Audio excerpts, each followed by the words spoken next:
আপনারা দেখছেন সঞ্চারী টিভি। মোদির উন্নয়নযোগ্যে সামিল হতে পরমাণু ক্ষেত্রে বুলেট ট্রেন সহ বিভিন্ন প্রকল্পে শনিবার সাহায্যের হাত বাড়িয়ে দিল জাপান। সমঝোতা হয়েছে সামরিক ক্ষেত্রেও। প্যারিসের জলবায়ু সম্মেলনে প্রস্তাবিত খসড়ায় সবুজ সংকেত দিল নয়াদিল্লি। শনিবার ফ্রান্সের প্রেসিডেন্ট ফ্রাঁসোয়া ওলাদো চূড়ান্ত খসড়াটি পেশ করে রাষ্ট্রপুঞ্জের মহাসচিব বান কি মুনের উপস্থিতিতে। সমস্ত জল্পনা কল্পনার অবসান ঘটিয়ে অবশেষে কেন্দ্রীয় বিজেপি নেতৃত্ব রাজ্যের সভাপতি রাহুল সিনহাকে সভাপতি পদ থেকে সরিয়ে দেওয়ার সিদ্ধান্ত নিল। রাষ্ট্রীয় স্বয়ংসেবক সংঘের প্রচারক দিলীপ ঘোষকে রাজ্য সভাপতি নির্বাচন করল কেন্দ্র।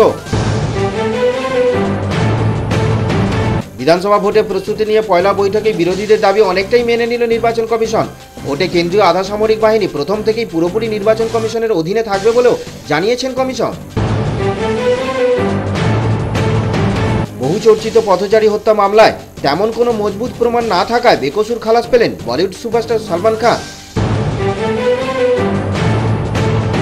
মানবাধিকার দিবসে সুবিচার পেল 4 বছর আগে পার্কস্ট্রিটের সেই গণধর্ষিতা। সেই ঘটনার ধৃত 3 অভিযুক্তকেই দোষী সাব্যস্ত করল কলকাতা নগর দায়রা আদালতের ফাস্ট ট্র্যাক কোর্ট।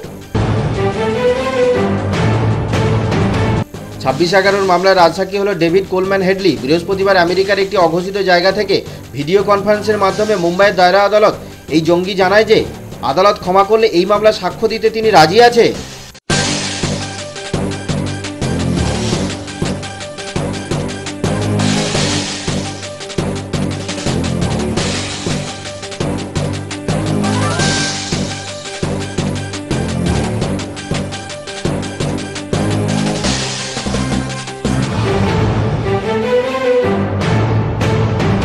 আপনারা দেখছেন সঞ্চারী টিভি।